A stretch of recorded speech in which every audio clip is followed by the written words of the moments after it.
Untuk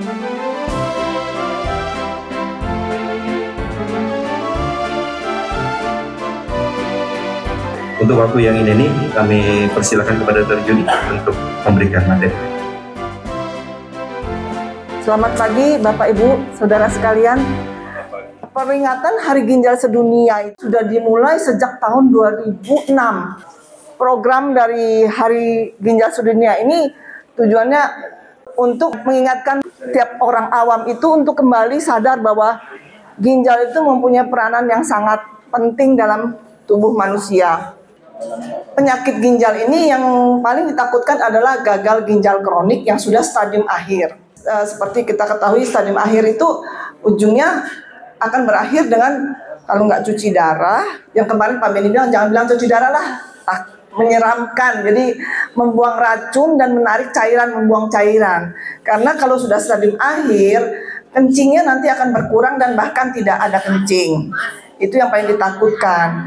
Jadi penyakit ginjal yang ditakutkan itu yang gagal ginjal kronik sampai stadium akhir itu nggak ada gejala. Tahu-tahu datang ke dokter udah mual muntah, tahu-tahu udah stadium 4. Disadarkan kembali, diingatkan kembali bahwa ginjal itu penting bagi tubuh manusia. Itu harus dilakukan deteksi dini. Makanya kadang-kadang kita kalau orang yang udah ngerti, wah saya kok kencingnya berkurang, itu ada beberapa tanda-tanda gejala-gejala tertentu. Nanti kita akan bahas. Judul subtemanya adalah deteksi dini dan melindungi ginjal kita. Tema tahun ini adalah apakah ginjal Anda oke aja, benar-benar baik apa enggak.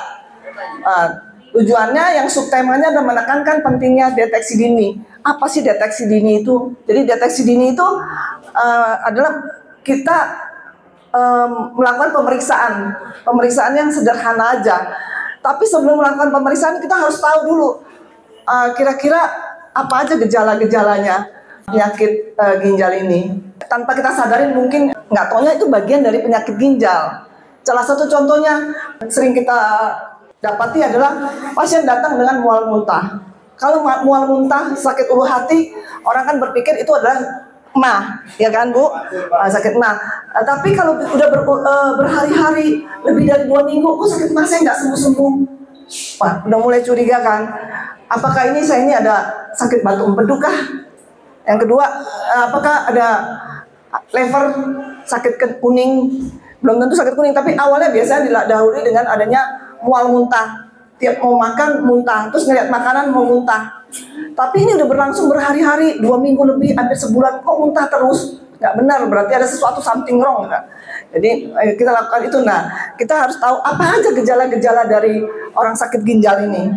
Ini tanda-tanda masalah ginjal. Jadi kita harus mengenali tanda awal kelainan ginjal. 1, rasa lelah, tiap hari kok capek, terus lemas, terus pokoknya nggak enak badannya. Kedua adalah bengkak di tangan dan di wajah atau di kaki. Terus perubahan air seni, frekuensinya jadi berkurang. Terus berbusa. Kalau pagi-pagi kan ada pasien suka nanya gini, kok kencing saya berbusa? Dia udah ada yang orangnya curigaan sekali. Dok, saya ini kok kencingnya berbusa terus. Kalau berbusa pada pagi hari sih nggak masalah. Tapi kalau sepanjang hari kencing berbusa terus, itu udah satu tanda tanya. Pasti ada kemungkinan dari ginjal. Apakah ginjalnya bocor atau dia kebanyakan makan seafood, kebanyakan juga bisa. Tapi nggak mungkin sepanjang hari, pagi, siang, sore kencing berbusa terus. Maksudnya berbusa itu jadi kencing dia tanpa disiram tuh busa keluar sendiri. Itu loh namanya berbusa. Disiram air tambah busa tambah naik. Pernah kan kalau kocok telur yang putih telur itu kan busanya naik. Nah seperti itu. Kemudian sulit konsentrasi. Sama sakit kepala, sering sakit kepala terus, nggak tahu setelah ditensi, tensinya tinggi, padahal dia nggak pernah ada darah tinggi, tensinya selalu rendah, tiba-tiba kok tensinya tinggi gitu, ya. Kemudian hilangnya selera makan, jadi nggak pengen makan karena yang tadi saya bilang mual muntah terus, itu harus segera lakukan pemeriksaan ke dokter. Nah, selanjutnya kita akan lihat lagi penyakit kok bisa jadi gagal ginjal, kenapa bisa sakit gagal ginjal? Satu penyakit ini bisa disebabkan oleh penyakit lain. Contohnya salah satu yang paling sering penyakit lain yang menyebabkan gagal ginjal adalah kencing manis.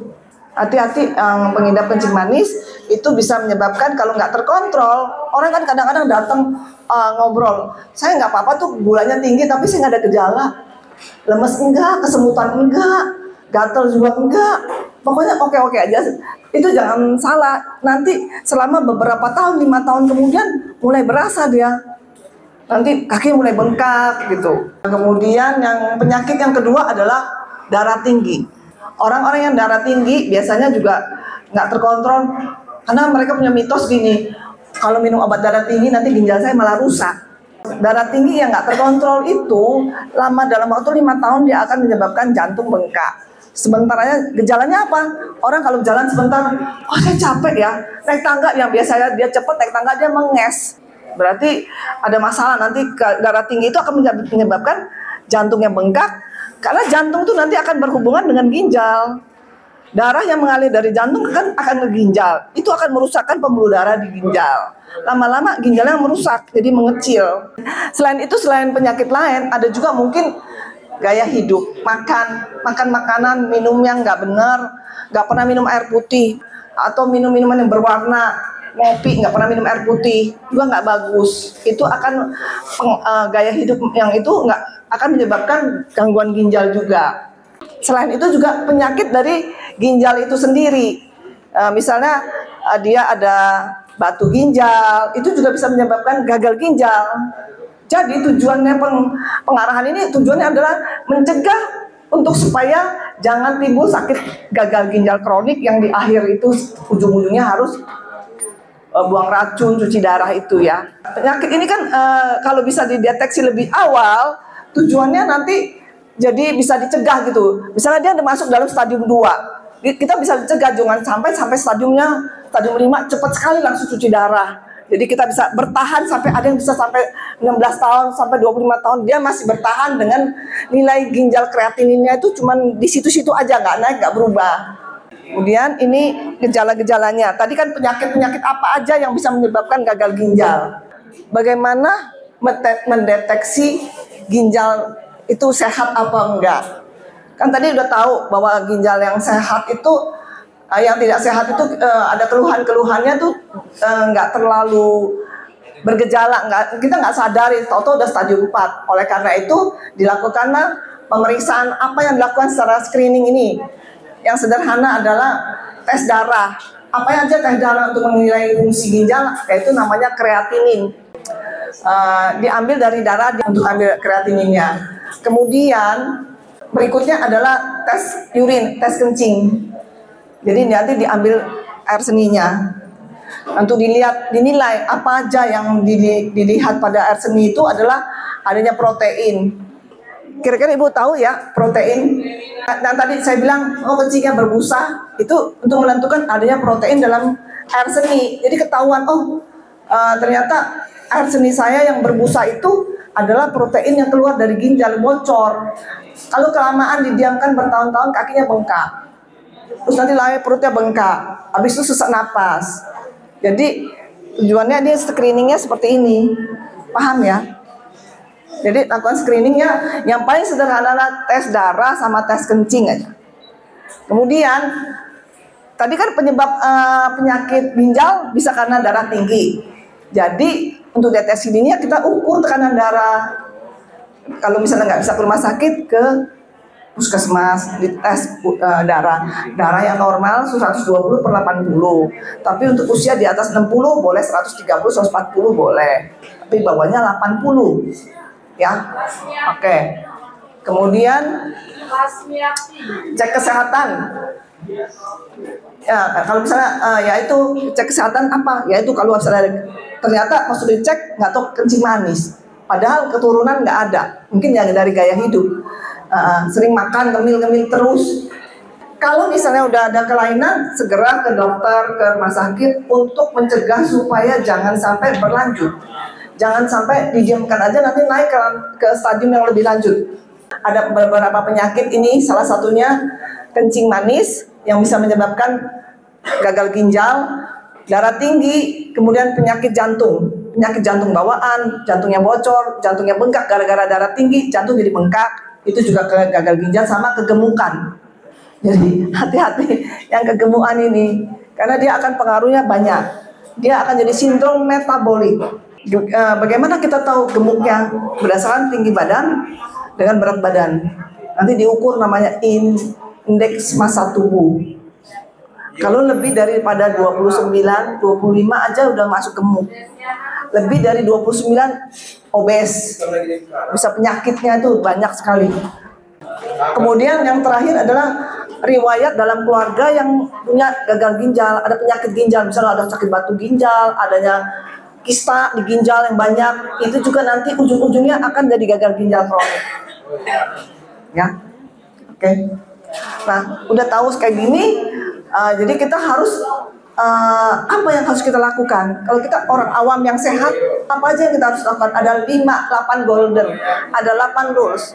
Nah, ini dia. Cegah penyakit ginjal kronis dengan cara rajin beraktivitas fisik, yaitu olahraga.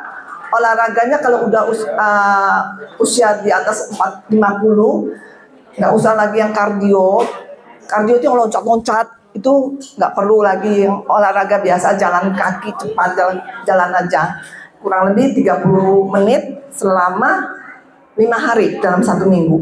Kemudian yang kedua adalah yaitu tadi mengecek kesehatan dengan cek gula darah, terus kemudian cek air seni gitu ya, terus cek kontrol tekanan darah, ukur berat badan tadi, jangan sampai overweight tadi ya, tinggi badan dikurang 100, terus minum air putih 8-10 gelas per hari. Bagaimana kalau saya cuma berat badan 35? Nggak harus 8 gelas, berdasarkan berat badan. Misalnya berat badannya 35 kali aja 30 cc. Jadi hampir 1000 ya. 1200, 1100, 1000 dong, 340 kali 35 kali 30 ya. Minum air gitu, air putih, dianjurkan air putih. Tidak usah pakai air gula-gulaan. Sekarang kan dihindarin. Makan gula. Gula yang boleh dikonsumsi hanya 4 sendok makan sehari. Terus kalau garam hanya 1 sendok teh sehari, nggak boleh lebih. Itu yang dianjurkan menurut WHO. Terus tidak merokok. Terakhir adalah periksa fungsi ginjal secara berkala, yaitu dengan cara cek darah sama cek urin. Lalu terakhir tidak mengkonsumsi obat.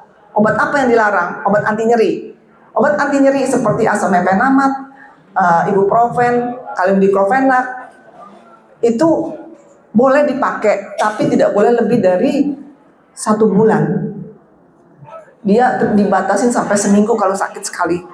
Kalau berlebihan sampai 1 bulan itu akan merusak ginjal dan akan menyebabkan lambung. Kemudian obat nyeri, ya itulah yang paling ditakutkan ya, obat nyeri sama obat emah. Obat emah yang mengandung antasida, yang mengandung magnesium, aluminium, itu tidak boleh lebih dari 2 minggu dipakai. Kan ada orang sakit mah, kenapa sakit mah? Karena kan dia sering minum obat anti sakit. Sakit kepala minum obat anti sakit. Sebenarnya banyak penyebab sakit kepala, bukan orang-orang kan yang penting enak aja, yang penting minum obat sakit hilang. Enggak, harus cari penyebab. Kenapa? Jangan-jangan giginya lagi banyak lubang. Ini sakit kepala terus ya. Gitu. Cari penyebabnya, beresin giginya beres, sakit kepala hilang, nggak usah minum obat. Mungkin ada pertanyaan yang sederhana aja, yang implementasi langsung ke hari-hari. Terima kasih, nama Lutfi. Ya. Bertanya dok, apakah asam urat yang sampai bisa sakit itu sebagai sebuah indikator gangguan ginjal? Ya, terima kasih. Benar, pertanyaan bagus sekali. Penyakit asam urat ini jangan dianggap enteng, karena asam urat yang tinggi lebih dari 10 dia akan di dalam tubuh manusia ada bisa bermanifestasi jadi batu di ginjal. Kan kita tahu penyakit batu ginjal juga akan menyebabkan gagal ginjal kronik ujung-ujung terakhirnya. Jadi penting sekali asam urat tidak boleh untuk laki-laki tidak boleh lebih dari 7,2. Perempuan ini berdasarkan laboratorium di Rumah Sakit Advent ya. Kan kadang-kadang berbeda dia punya reagennya. Jadi yang perempuan nggak boleh lebih dari 5,7. Mungkin awal-awal mereka nggak ada masalah apa-apa, tetapi ginjalnya yang lama-lama akan rusak. Jadi pengaruh sekali, sangat pengaruh, dan juga asam urat yang tinggi juga akan pengaruh ke jantung. Ya, itu. Apa aja konsumsi asam urat? Asam urat kok bisa tinggi? Satu, genetik bawaan. Terlahir dari keluarga yang memang gampang sekali asam uratnya tinggi. Itu udah nggak bisa kita ngapa-ngapain, itu kan dari turunan. Tapi kita bisa modifikasi dengan cara yaitu konsumsi makanan. Makanan-makanan yang dihindari untuk asam urat yaitu seperti kacang tanah, kacang-kacangan yang keras-keras tuh meningkatkan asam urat, sama emping, melinjo gitu, sama yang paling sering itu adalah jeroan. Jeroan yang yang usus segala, ati ampla gituan, sama babat gituan, itu asam uratnya lumayan tinggi. Kacang tanah, emping, terasi, jangan salah. Ternyata terasi itu buatnya dari rebon, kan itu tinggi kadar asam uratnya. Boleh sesekali makan, tapi nggak tiap hari, pagi siang sore terasi, pagi siang sore terasi. Ya berbulan-bulan, bertahun-tahun akhirnya numpuk asam uratnya. Kecuali ginjalnya bagus, minumnya cukup, ya bisa kebuang. Kan asam urat bisa dilarutkan dengan banyak minum, kencingnya bagus lagi gitu. Karena itu pengaruh benar ke batu ginjal nanti. Ada lagi yang mau bertanya? Ya. Jadi ini saya sangat beruntung sekali bisa dapat mendengar penjelasan atau materi dari Dr. Yudi. Biasanya kalau anak-anak sakit itu orang tuh selalu ngomong gini, jangan kasih obat dulu, misalkan panas, jangan kasih obat panas, terus kasih minum air putih dulu, kompres, soalnya nanti kalau kebanyakan minum obat ginjalnya akan rusak. Pertanyaan saya, itu mitos atau fakta dong? Karena itu memang teori dari orang tua kita yang kenyataannya mereka belum tentu ada sekolah gitu. Terus yang kedua, menurut penjelasan Dok tadi, batas normalnya, wajarnya manusia tubuh kita itu menggunakan gula dalam sehari itu maksimalnya 4 sendok sehari. Yang saya tanyakan itu, apakah itu murni gulanya 4 sendok kita minum 4 sendok atau 4 kali, sekali minum 1 sendok gitu Dok, 1 gelas, atau itu udah termasuk otomatis kan dalam gula itu kan banyak kandungan, ada di nasi, ada di kuah yang kita makan, dan makan makanan yang lain ada mengandung gula. Apakah termasuk itu gitu Dok? Apakah itu bentuk hanya 4 sendok gula murni seperti itu gimana Dok? Maksudnya kalau dikumpulkan dalam satu hari itu kita butuh yang kita pakai gunakan sampai 4 sendok itu maksimal. Tapi kan kita nggak mungkin makan apa-apa pakai gula, enggak, itu maksimal seluruhnya campur itu. Nggak mungkin kita pakai gula terus dong, enggak kan, itu di total kira-kira segitulah. Kan mungkin aja beli kuenya pakai ada coklat, ada manisnya, kemungkinan ya lebih lah daripada 2-3 sendok gitu mah ya, gitu loh. Paham ya, bukannya langsung kita makan 4 sendok, enggak juga, itu total menyeluruh yang kita pakai. Terus penyakit yang tadi mitos apa enggak, kalau saya, menurut pendapat saya, kalau panas memang kalau anak tersebut pernah kejang, itu kita nggak bisa hindarin harus kasih obat panas. Tapi kalau anaknya nggak pernah kejang, kita boleh coba dengan kompres, minum air putih banyak, gitu. Kita harus lihat kondisi juga, nggak bisa langsung minum panas sampai 40 kita diamkan, nggak mungkin. Itu kan kejang, dehidrasi cairan malahan. Kalau cuma sumeng-sumeng cuma 38 dia nggak terlalu panas, ya kita kasih minum air putih. Paracetamol yang biasa kita gunakan itu tidak langsung menyebabkan gangguan ginjal. Paracetamol yang berlebihan lebih dari 2 atau 3 gram per hari sekali dalam 24 jam, lebih dari 2 gram atau 3 gram, itu baru bisa menyebabkan gangguan hati. Itu pun pada orang-orang yang tertentu, tidak semua. Kan yang kita gunakan paracetamol yang biasanya 500 untuk orang dewasa sampai 600. Ada yang 1000 kalau untuk sakit kepala. Tapi kalau yang cuma 250 enggak, ya tetap bisa diberikan. Kalau kita agak curiga, agak parno gitu, ya udah boleh kasih. Jadi lihat kondisi juga. Oke, masih ada lagi Bapak Ibu karena terkait waktu dan Dr. Yuni akan segera mulai kegiatan pelayanan. Mungkin masih ada, kalau tidak ada. Baik. kita berikan tepuk tangan kepada dokter. Terima kasih. Dokter Yudi, terima kasih untuk waktu dan kesempatannya sudah diberikan kepada kami secara khusus. Ini sangat berarti Bapak Ibu ya. Ini sangat berguna sekali Bapak Ibu. Bagaimana cara kita menjaga dan memelihara fungsi ginjal kita di dalam tubuh kita. Oke, dokter, terima kasih. Selamat melayani kembali.